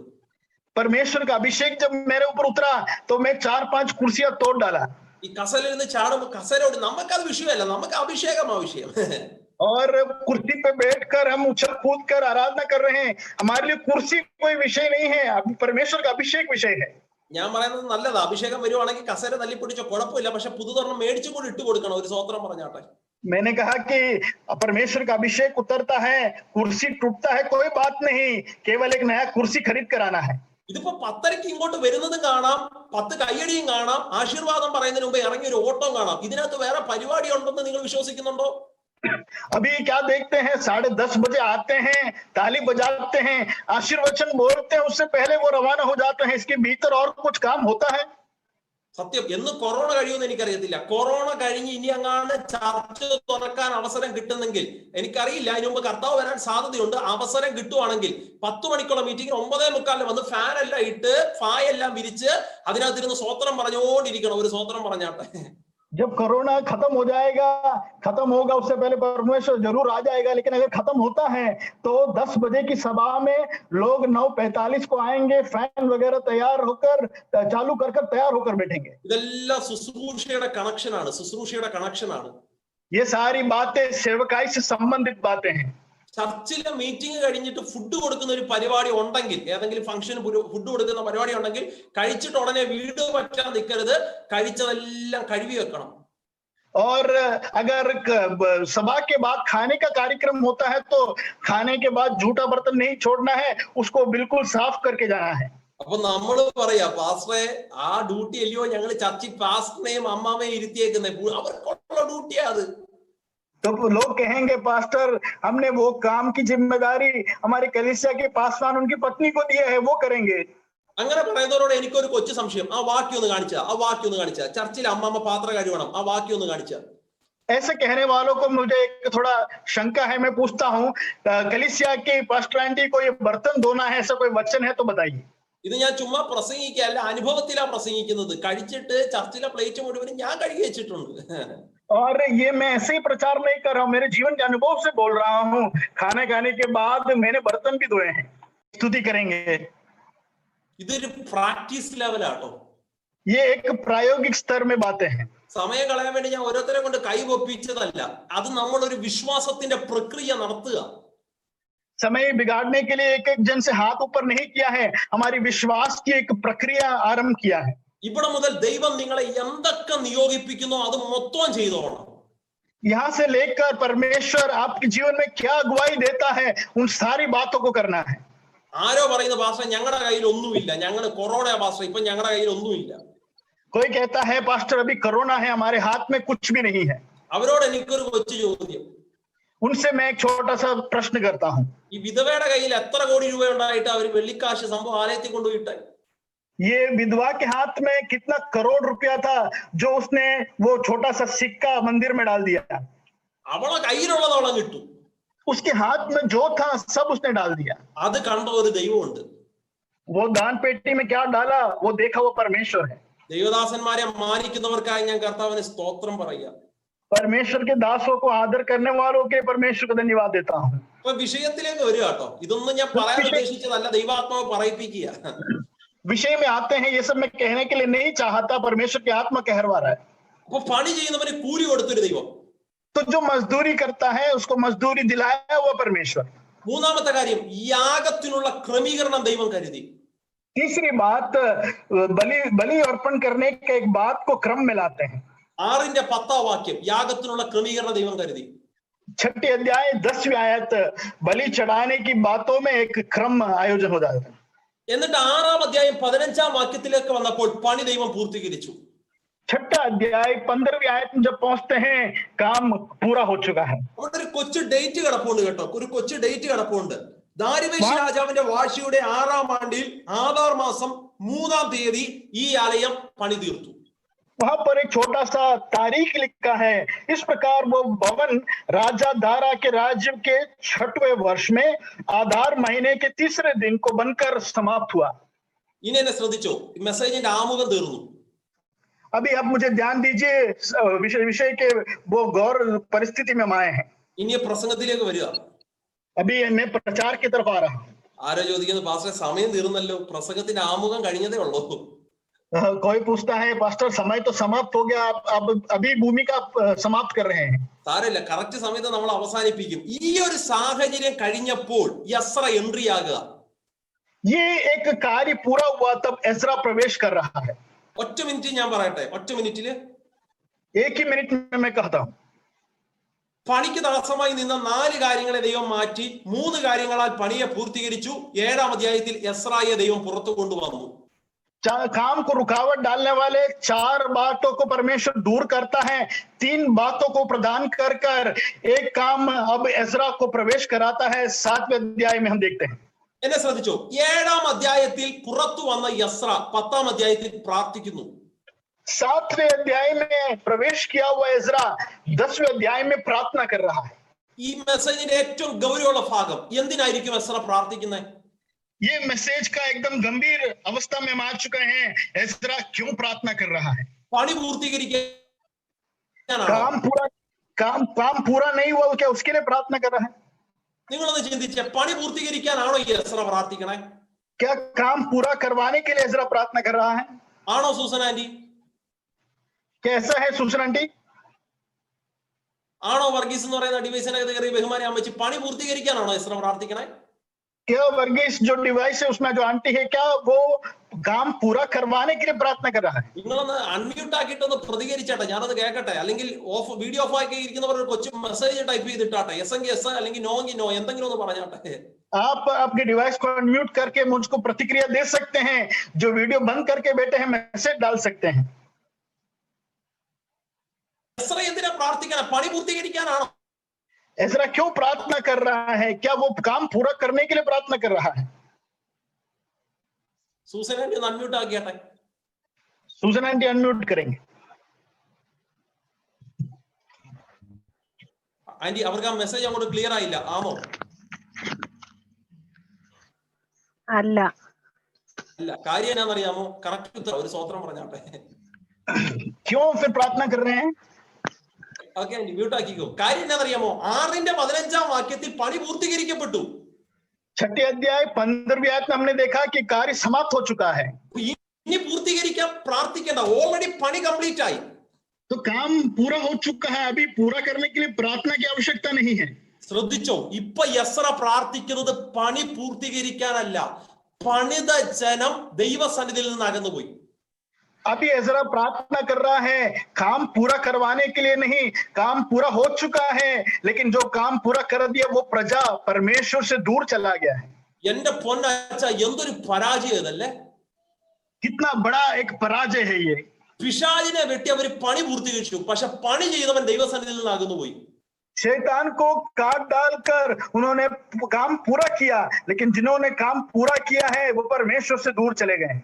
10:1 എസ്ര പ്രാർത്ഥിക്കുന്നത് പണി ചെയ്ത ജനം മടങ്ങി വരാൻ വേണ്ടിയാ. 10:1 में एजरा प्रार्थना कर रहे हैं जिन्होंने काम किए हैं वो परमेश्वर की ओर फिर लौट आए. അഭിമന്യു പാസ്റ്റർ ഇത്ര നന്നായി പ്രസംഗിച്ചിട്ട് ഞാൻ സ്വർഗത്തിൽ എത്തിയില്ലെങ്കിൽ പിന്നെ എന്നാ പ്രയോജനം? अभिमन्यु पास्टर इतना सुंदर रीति से प्रचार किया, फिर मैं स्वर्ग नहीं पहुंचूं तो क्या फायदा है? ഇത്രയും കണ്ണ് വേദനിച്ചിട്ട് ഈ ഡിവൈസിനകത്ത് നോക്കി 2-2.5 മണിക്കൂർ ഇരുന്നിട്ട് നമ്മൾ സ്വർഗത്തിൽ പോയില്ലെങ്കിൽ പിന്നെ എന്നാ പ്രയോജനം എന്നാ? हमारे आंखों को तकलीफ देकर 1.5-2 घंटा इस डिवाइस के आगे बैठकर फिर भी हम स्वर्ग ना पहुंच पाए तो क्या फायदा है? പ്രസംഗത്തിനിടയിൽ നമുക്ക് ക്ഷീണം വരുമ്പോൾ ഇടയ്ക്ക് പാസ്റ്ററെ വിളിക്കുന്നുണ്ട്, ഇങ്ങോട്ട് വാ പാസ്റ്റർ, ഇങ്ങോട്ട് വാ. ഉറക്കം വരുന്ന പോലെ നമ്മൾ വിളിക്കുന്നുണ്ട്. ഇത്രയും കടിച്ചു വരുന്ന ഈ മെസ്സേജ് കേട്ടിട്ട് സ്വർഗത്ത് പോയില്ലെങ്കിൽ പിന്നെ എന്നാ പ്രയോജനം? प्रचार के बीच में सर झुका के पास्टर यहाँ पर आइए, पास्टर यहाँ पर आइए कर हम बताते रहे हैं. ये सब करने के बावजूद हम स्वर्ग ना पहुंचे तो क्या फायदा है? മീറ്റിംഗ് അറ്റൻഡ് ചെയ്തു, പണി പൂർത്തീകരിച്ചു, പക്ഷെ പണിത നമ്മൾ അകന്നുപോയി, എന്താ പ്രയോജനം? सभा में शामिल हुए, काम पूरा किया, लेकिन काम जिन्होंने किया वो परमेश्वर से दूर चले गए तो क्या फायदा हुआ? നിന്റെ പണിയെ തടസ്സപ്പെടുത്താൻ പിശാച് ചെയ്തത് മൊത്തം നീ വെട്ടിയവനാ. ഇപ്പൊ പിശാച് ഫോക്കസ് ചെയ്തത് പണിത നിന്നെയാ. तूने जो काम रोकने वाले शैतान को काट डालने के लिए पूरा प्रयत्न किया, लेकिन जो काम कर चुका है तुझ पर शैतान पूरा नजर लगाए हुए बैठा है. ചുമ്മാ ഒരു പ്രസംഗം കേൾക്കുന്ന ലാഘവത്തോടെ ഇരിക്കരുത്. ഗൗരവമായി ദൈവാത്മാവ് പറയുന്നു, പണി നീ പൂർത്തീകരിച്ചു, വീട് നീ വെച്ചു, ആമേൻ സ്തോത്രം, ബിസിനസ്സിൽ നീ കയറി വന്നു, നിന്റെ കുഞ്ഞു വിദേശ രാജ്യത്തെത്തി, പക്ഷെ പണിത നീ ദൈവസന്നിധിയിൽ അകന്നുപോയി, എന്താ പ്രയോജനം? गंभीर रीति से परमेश्वर की आत्मा कहता है काम तूने पूरा किया, व्यवसाय में तू चढ़कर आया, तेरे बच्चे विदेश राज्य में पहुंच गए, लेकिन तू परमेश्वर से दूर चला गया, क्या फायदा हुआ? 5-10 മിനിറ്റിൽ നമ്മൾ ഈ മെസ്സേജ് അവസാനിപ്പിക്കും. 5-10 मिनट में ये संदेश समाप्त करूंगा. എന്റെ ഹൃദയം തുറന്ന് ഞാൻ പങ്കുവെക്കുക, പണിത നമ്മളെ ദൈവത്തിന് വേണം. मेरे हृदय खोलकर मैं बांट रहा हूँ, जिस निर्माण कार्य में हम भागीदार हुए हैं हमें परमेश्वर चाहता है. അന്ന് അന്യഭാഷ പറഞ്ഞ നമ്മളെ ദൈവത്തിന് വേണം. हम उस दिन अन्य भाषा में बोले हमें परमेश्वर चाहता है. വർഷിപ്പ് ലീഡ് ചെയ്ത നമ്മളെ ദൈവത്തിന് വേണം. वर्शिप में हम अगुवाई किए, हमें परमेश्वर चाहता है. പ്രസംഗത്തിന്റെ എല്ലാ പോയിന്റും എഴുതിയെടുത്ത നമ്മളെ ദൈവത്തിന് വേണം. प्रचार के हर एक पॉइंट को लिख कर रखे, हमें परमेश्वर चाहता है. അകന്നു പോയി എന്ന് മനസ്സിലാക്കിയ യസ്ര ആ പണിയപ്പെട്ട ആലയത്തിന്റെ മുൻപിൽ നെടുമ്പാട് വീണ് കിടന്നിട്ട് താൻ ഒറ്റയ്ക്ക് കരയുക. जो काम पूरा हो गया लेकिन लोग दूर चले गए हैं ऐसा एहसास हुआ. एजरा जिस स्थान को निर्माण किया है वहां पर सामने गिरकर वो चिल्लाकर रो रहा है. ശ്രദ്ധിച്ചോ, യസ്ര പ്രാർത്ഥിക്കുന്നത് ഒറ്റയ്ക്കാണ്. ध्यान करिए, एजरा एकांत अकेला प्रार्थना कर रहा है. പക്ഷെ പ്രാർത്ഥനയ്ക്ക് ദൈവം മറുപടി കൊടുത്തു കേട്ടോ. लेकिन प्रार्थना को परमेश्वर उत्तर देता है.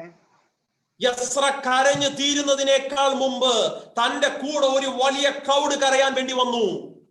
एसरा रोक कर समाप्त किया, उससे पूर्व ही एक बड़ा झुंड उसके संग रोने के लिए लोग इकट्ठे होते हैं. 10:1 പറയുന്നു, യസ്ര ഇങ്ങനെ ദൈവാലയത്തിന്റെ മുൻപിൽ വീണ് കിടന്നു കരഞ്ഞു പ്രാർത്ഥിച്ചപ്പോൾ ഇസ്രായേലിന്റെ വലിയൊരു സഭ തന്റെ അടുക്കൽ വന്നു. ജനം മുഴുവനും മാനസാന്തരപ്പെട്ട് കൂട്ടക്കരച്ചിലായി. 10वीं अध्याय पहले आयत में इस प्रकार लिखते हैं, एजरा परमेश्वर के मंदिर के आगे गिरकर प्रार्थना में जब रोने लगता है, तब ये सारे इजरायली जन उसके संग आते हैं, रोते हैं, मन फिराते हैं, परमेश्वर का झुंड होकर वहां पर इकट्ठे होते हैं. ഈ മെസ്സേജിന്റെ ഒരു സംക്ഷിപ്ത രൂപം ഞാൻ പറയാ. ഇപ്പോഴത്തെ പ്രാർത്ഥനയിൽ നീ ഒറ്റയ്ക്കായിരിക്കാം, പക്ഷെ ഈ പ്രാർത്ഥന കഴിഞ്ഞ് എഴുന്നേൽക്കുമ്പോൾ നിന്റെ കൂടെ ഒരു വലിയ ക്രൗഡ് ചേർന്ന് വരും. इस संदेश का सारांश में बताता हूं, आज अब प्रार्थना करते हो तो एकांत में होंगे, लेकिन ये प्रार्थना पूरा होने से पहले ही एक बड़ा एक झुंड तेरे साथ जुड़ जाएगा. ഒരിക്കലും പ്രാർത്ഥിക്കുന്നവനെ ദൈവം നിരാശപ്പെടുത്തുകയില്ല. നീ എഴുന്നേൽക്കുമ്പോൾ നിന്റെ കൂടെ ഒരു വലിയ ക്രൗഡ് ഉണ്ടായിരിക്കും. कभी भी प्रार्थना करने वाला को परमेश्वर निराश नहीं होने देगा. तू प्रार्थना से उठने से पहले ही बड़ा एक झुंड तेरे संग जुड़ जाएगा. എനിക്കറിയാം, വിശ്വാസത്തിനകത്ത് എന്റെ അപ്പനും അമ്മയും ഒറ്റയ്ക്കായി ഇറങ്ങിയത്, പക്ഷെ ഇന്ന് കുടുംബമായി ആരാധിപ്പാൻ സ്വർഗം ഞങ്ങൾക്ക് ഭാഗ്യം നൽകി. मैं जानता हूं विश्वास में अकेले अवस्था में मेरे माता पिता विश्वास में उतरे, लेकिन आज परिवार समेत होकर परमेश्वर की आराधना करने के लिए परमेश्वर ने सहायता किया है. പ്രസംഗ ജീവിതത്തിന്റെ ആദ്യ കാലഘട്ടത്തിൽ ഞാൻ ഒറ്റയ്ക്കോടിയ ഒരു സമയമുണ്ട്, ഒറ്റയ്ക്കോടിയ സമയം. और प्रचार शुरू किया उस समय मैं अकेला दौड़ता था, ऐसा एक समय था. ദീർഘദൂര യാത്രകൾ പോയിട്ട് വരുമ്പോൾ ഞാൻ എന്റെ ഹൃദയം തുറന്ന് പ്രാർത്ഥിച്ചിട്ടുണ്ട്, കർത്താവേ എന്റെ കൂടെ എന്റെ മിനിസ്ട്രിക്ക് കൈത്താങ്ങലായി ഒരു ഗ്രൂപ്പിനെ നീ ചേർത്ത് നിർത്തുവോ. लंबी दूरी तय कर कर सेवकाई के बाद लौटते वक्त मैं हृदय खोलकर परमेश्वर से कहता था, हे परमेश्वर, सेवकाई में मुझे हाथ बटाने के लिए कोई मुझे तू दे कर कर. എന്റെ പൊന്ന് പ്രിയപ്പെട്ടവർ, എന്റെ ഹൃദയം തുറന്ന് ഞാൻ പറയാം, 3.5 മണിക്കൂർ ശുശ്രൂഷ കഴിഞ്ഞ് തിരിച്ച് ഡ്രൈവ് ചെയ്ത് വരുമ്പോൾ ഞാൻ ഹൃദയം തുറന്ന് ആഗ്രഹിച്ചിട്ടുണ്ട്, എന്റെ കൂടെ ഒരു സഹയാത്രികനായി ഒരാളെ ദൈവം തരുമോ. 3.5 घंटा लंबी दूर सफर तय कर कर जब मैं लौटता हूं, तब मेरे हृदय में मैंने कई बार सोचा है, मेरे संग यात्रा करने वाले कोई होता तो कितना अच्छा होता. നമ്മുടെ ചർച്ചിൽ വന്ന് പ്രസംഗിക്കുന്ന പാസ്റ്റർ രാത്രി 9 മണിക്ക് പോകുന്ന കാര്യം നമുക്കറിയത്തുള്ളൂ. നിങ്ങൾക്കറിയാമോ, ആ മനുഷ്യൻ വീട്ടിൽ ചെല്ലുമ്പോൾ 12:30-1 മണിയാകും ചിലപ്പോൾ, ചില കേസിൽ. हमारे कलीसिया में आकर प्रचार करने वाला वो 9 बजे जाता है, हम जानते हैं, लेकिन वो घर पहुंचते पहुंचते 12-1 बज जाता होगा. പ്രസംഗം കേട്ട നമ്മൾ പുതച്ചു മൂടി കിടന്നുറങ്ങുമ്പോഴും ആ മനുഷ്യൻ വീട്ടിലേക്കുള്ള യാത്രയില്ല. हम प्रचार सुनकर घर में चद्दर ओढ़कर सोते हैं, लेकिन उस वक्त भी वो प्रचार किया वो व्यक्ति घर की ओर यात्रा में है. ഞാൻ അനുഭവിച്ചിട്ടുണ്ട് അച്ഛാ പ്രസംഗത്തിന്റെ ക്ഷീണം, വണ്ടി ഡ്രൈവ് ചെയ്തതിന്റെ ക്ഷീണം, തിരിച്ചു വീട്ടിലൊക്കെ ഉള്ള യാത്രയിൽ കണ്ണ് മയങ്ങിപ്പോയ സമയങ്ങളുണ്ട്. ഇടയ്ക്കൊക്കെ വണ്ടി നിർത്തി തണുത്ത വെള്ളം മുഖം കൊണ്ട് കഴുകി എങ്ങനെയും വീട്ടിലെത്താൻ വേണ്ടി പടാപ്പാട് പെട്ട സമയങ്ങളുണ്ട്. मैं जानता हूं घर की ओर इस प्रकार प्रचार के बाद यात्रा करता हूं, तब शरीर में थकावट हुई है, आंखों में झपकी आ गई है, गाड़ी रोककर ठंडे पानी से मैंने मुंह धोया है, कैसे भी कर सही सलामत मैं घर पे पहुंचा. इसलिए അഭിമാനത്തോടെ ഞാൻ പറയാം, ഒറ്റയ്ക്കുള്ള ഏകാന്തതയെ ദൈവം തള്ളി മാറ്റി ഇന്ന് കൂടെ സപ്പോർട്ടായിട്ട് ഒരു 10-100 ചെറുപ്പക്കാരെ ദൈവം തന്നിട്ടുണ്ട്. गर्व से मैं कहूंगा, मेरे अकेलेपन की वो अवस्था को परमेश्वर ने दूर कर दिया. अब करीब 100 जवान व्यक्ति हैं मुझे सेवकाई में मदद करने के लिए. ഏത് പാതിരാത്രി വിളിച്ചാലും ഓടി വന്ന് പ്രാർത്ഥിച്ച് എന്റെ കൂടെ മുട്ടുമടക്കാൻ ഒരു 100 ചെറുപ്പക്കാരെ ദൈവം എനിക്ക് തന്നിട്ടുണ്ട്.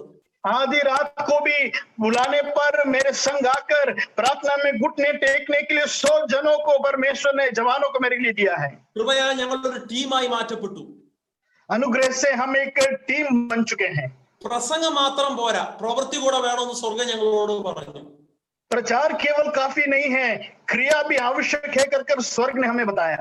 അവിടുന്ന് കിട്ടിയ ഒരു ചിന്തയിൽ ഞങ്ങൾ ബൈക്കിലൊക്കെ വീട്ടിൽ നിന്ന് കിട്ടിയുണ്ടാക്കുന്ന ഭക്ഷണപ്പൊതികൾ തെരുവിൽ കിടക്കുന്നവർക്ക് രാത്രി കൊണ്ടുപോയി കൊടുക്കാൻ തുടങ്ങി. उसमें से एक विचार उत्पन्न हुआ कि घरों में खाना तैयार कर रास्ते में जो सोते हैं पड़े रहते हैं उन पे हम वितरण करें. കൃപയാൽ ഇന്ന് ആ ടീമിനെ ദൈവം അനുഗ്രഹിച്ചു. കേരളത്തിലെ ഗവൺമെന്റ് ആ ടീമിനെ ഏറ്റെടുത്തു. और परमेश्वर का अनुग्रह है, उस टीम को केरल सरकार ने स्वीकार कर लिया है. കേരളത്തിലെ ഞങ്ങൾ ഒരു 6 ചെറുപ്പക്കാർ തുടങ്ങിയ ഒരു കൊച്ചു പ്രവർത്തനം കൃപയാൽ ഇന്ന് 100 ചെറുപ്പക്കാരിൽ വന്ന് നിൽക്കുക.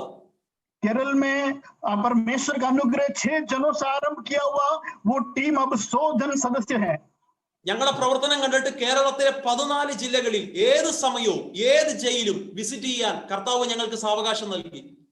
परमेश्वर ने हमारा कार्य देखकर ऐसा अवसर दिया है, केरल में किसी भी जिला किसी भी जेल में कभी भी जाकर मुलाकात लेने का अनुमति मिला है। അതിനുള്ള അവകാശവും അംഗീകാരവും ഗവൺമെന്റ് സ്വർഗ്ഗം ഞങ്ങൾക്കായി നൽകപ്പെടാനിടയായി തീർന്നു. उसके लिए हक और अंगीकार केरल सरकार ने हमें दी है। ഒറ്റയ്ക്കുള്ള പ്രാർത്ഥന ദൈവം അതിനെ വർദ്ധിപ്പിച്ചു. एकांत में जो प्रार्थना है परमेश्वर उसमें वृद्धि लाया है। നമ്മൾ പ്രാർത്ഥിക്കാൻ പോവുക. हम प्रार्थना करने जा रहे हैं। നിങ്ങളുടെ വിഷയം നിങ്ങൾ ഒറ്റയ്ക്കായി ഇപ്പൊ ദൈവസന്നിധി വഹിക്കുന്നല്ലേ? आपके विषय आप अकेले में परमेश्वर की उपस्थिति में ले जा रहे हैं। യസ്രായെ പോലെ നീ ഒറ്റയ്ക്കാ വീണ് കിടക്കണം അല്ലേ? इज़रा के समान तो अकेला वहां पर पड़ा रहता है। ദൈവം എഴുന്നേൽപ്പിക്കാൻ പോകുന്നു. परमेश्वर उठा के खड़ा करने जा रहा है। വിശ്വസിക്കുന്നു ദൈവം എഴുന്നേൽപ്പിക്കാൻ പോകുന്നു. विश्वास करते हैं क्या? परमेश्वर उठाकर खड़ा करने जा रहा है। പത്രോസേ നിനക്ക് കിട്ടിയ വെളിപ്പാട് ഒറ്റയ്ക്കാണ്. നീ ജീവനുള്ള ദൈവത്തിന്റെ പുത്രനായ ക്രിസ്തു എന്നത്. പക്ഷെ അതിന്ന് ഒരു കൂട്ടം ചേർന്ന് പറയുന്നുണ്ട്. हे पतरस, यीशु मसीह जीवित परमेश्वर का पुत्र है कर तू एकांत में प्रकाशन प्राप्त किया, लेकिन वो विश्वास करने वाले बहुत सारे जन आ जाएंगे। എല്ലാ കണ്ണുകളും ഒരു നിമിഷം അടയട്ടെ. सारे आंख एक क्षण बंद करेंगे। ലുദിയായെ നിന്റെ ഹൃദയം ഒരിക്കൽ ദൈവം തുറന്നതാ.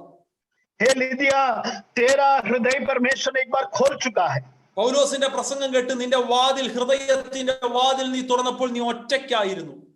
पौलुस का प्रचार सुनकर परमेश्वर ने तेरा हृदय के द्वार को खोला, तब तो एकांत में थी। പക്ഷെ ആ വെളിപ്പാടിനെ സ്വീകരിച്ച് നിന്റെ കുടുംബം പിന്നീട് മുഴുവനും രക്ഷിക്കപ്പെട്ടു. लेकिन उस प्रकाशन को प्राप्त करने के बाद तेरा सारा घराना उद्धार पाया है। ഗെത്സമന തോട്ടത്തിൽ യേശു പ്രാർത്ഥിച്ചപ്പോൾ ഒറ്റയ്ക്ക. गेत्सेमने के वाटिका में यीशु ने प्रार्थना किया, वो एकांत में था। കൂടെ പ്രാർത്ഥിക്കാൻ വിളിച്ച ശിഷ്യന്മാരെ കടന്ന് ഉറങ്ങുക. संघ में प्रार्थना के लिए बुलाया हुआ चेले अब सो रहे हैं। പക്ഷെ ഒറ്റയ്ക്കുള്ള യേശുവിന്റെ പ്രാർത്ഥനയ്ക്ക് കൂടെ സഞ്ചാരികളായി കൂടപ്പുറപ്പുകളായി ഒരു വലിയ ക്രൗഡ് പിന്നീട് എഴുന്നേറ്റു.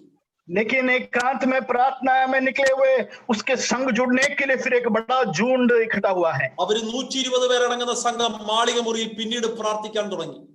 अब देखो 120 जनों की एक झुंड ऊपरी कोठरी में प्रार्थना के लिए इकट्ठे हुए हैं। കണ്ണടച്ചിരിക്കുമ്പോൾ ഈ വാക്കുകളൊക്കെ ദൈവാത്മാവ് ആവർത്തിക്കുന്നു നിങ്ങളോട്. आंख बंद करके बैठे उस वक्त परमेश्वर की आत्मा ये वचनों को दोहरा रहा है। ഗാന്ധി നാം ഗുജറാത്തിലുള്ള ഈ സഭയുടെ ഇന്നത്തെ അന്തരീക്ഷം നോക്കണ്ട. गांधीधाम गुजरात में ये कलीसिया के आज की वातावरण को गौर मत करिए। ദൈവം ഇതിനെ വർദ്ധിപ്പിക്കും. परमेश्वर इसमें वृद्धि लाएगा। നിന്റെ വെളിപ്പാടനുസരിച്ച് നിന്നോട് കൂടെ ചേരാൻ ഒരു കൂട്ടത്തെ ദൈവം കൊണ്ടുവരും. तेरे प्रकाशन के अनुसार तेरे संग जुड़ने के लिए एक झुंड परमेश्वर लाएगा। എന്റെ ഹൃദയം തുറന്ന് ഈ കൂട്ടങ്ങളെ ഞാൻ അനുഗ്രഹിക്കുന്നപ്പാ. मेरे हृदय खोलकर इस झुंड को मैं आशीषित करता हूं हे पिता। നന്മകളാൽ നിറയ്ക്കും. भलाइयों से भर देगा യേശുവിൻ നാമത്തിൽ തന്നെ. यीशु के नाम में ही। ഈ വാക്കുകളാൽ ദൈവം നമ്മെ സഹായിക്കട്ടെ. മറന്നു പോകരുത്, ക്ഷീണിക്കരുത്, മടുത്തു പോകരുത്. ഒറ്റയ്ക്കുള്ള നിന്റെ പ്രാർത്ഥനയിൽ ദൈവം നമ്മളെ എഴുന്നേൽപ്പിക്കാൻ പോകുന്നു. Thank you and may God bless you.